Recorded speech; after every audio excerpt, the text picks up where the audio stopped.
Okay, I'm going to start this video where the last one ended up. We were finding the derivative of 5x squared plus 10x plus 2 over quantity x plus 1 squared. And what we need to do then is low d high, which we have already, low d high minus high, and now we're looking for the derivative of the denominator, which is x plus 1 squared. Now because x plus 1 squared is a function composition, so we're going to use the chain rule to do that. We could also expand it out, but I think the chain rule would be a little bit simpler here. So we're going to bring down the 2, leave the inside alone, which is x plus 1, and reduce the exponent from 2 to 1.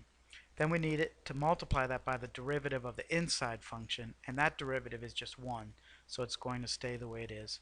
And that's all over the denominator squared. Since it's x plus 1 quantity squared, we're going to square that, and it's going to become x plus 1 to the 4th. Now that's an awful lot of work, and you say, how do I go about simplifying that? Well, the good news is we only need to plug in x equals 2 now. We really don't have to simplify at all. So let's see if that will make our life a little bit easier. We're looking for the second derivative of f when x is equal to 2. And so x plus 1 would be 2 plus 1, which is 3 squared, which is 9. And then 10 times 2 is 20, plus 10 is 30. Then we have 2 squared, which is 4. 5 times 4 is 20. 20 plus 2 times 10 is another 20, so that's 42. Then times 2, and then times 2 plus 1 is 3, so 2 times 3 is 6. And our whole numerator boils down to 9 times 30, which is 270, minus 42 times 6, which is going to be 240, 252. So 270 minus 252. And that's just 18. Now the denominator is 2 plus 1, which is 3 to the 4th power. 3 times 3 is 9, times 3 is 27, times 3 is 81. And 18 is 2 times 9, 81 is 9 times 9, and so that's just going to become 2 over 9. And that would be the final answer there. Now a lot of work in there, but remember, when you're plugging in for the second derivative, you don't have to simplify all that stuff, and you can simply start to plug in the value x equals 2 and work with all numbers there. It's not too bad. It's not fun, but it's not too bad. All right, so that's number 16. Now go on to number 17. Okay, number 17, we want to find the first, second, third, and fourth derivative of this function here.